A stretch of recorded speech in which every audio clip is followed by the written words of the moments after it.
مش هنكر إني حزنت وخفت، لكن كدبت مشاعر قلبي وسبت إيديه. أنا قلت اللي يعوزني يجيني، مش هجري عليه. وعشان ما اختارش يكون ليا، فأنا أحب أعيش بكرامتي أحسن من غير ما أحزن ولا عشم يضيع وما هنش عليا وهنت عليه.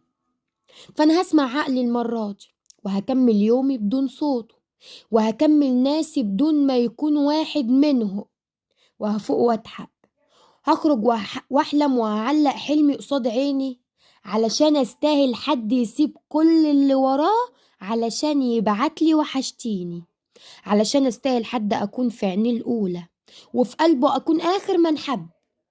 استاهل حد يكون عارف معنى رجولة وعارف معنى الحب اللي بجد. انا مش انا مش لعبة، ولا عمري هكون ساعة ما تعوز. انا ست الناس، انا تاج راسك، ما اقبلش تفصل تفكيري وطباعي ويومي على مقاسك. انا ليا كرامة، انا ليا كرامة وليا كيان، انا ليا طباعي وشخصيتي وحرية كمان. واللي يعوزني يتقبلني ويخاف على زعلي وعلى حزني.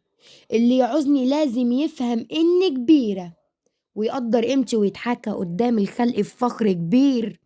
لازم في علاقة اي اتنين حب وتقدير. اللي يحبني لازم يفهم اني كبيرة، وفي وسط بنات الكون عينه تميز اني اميرة.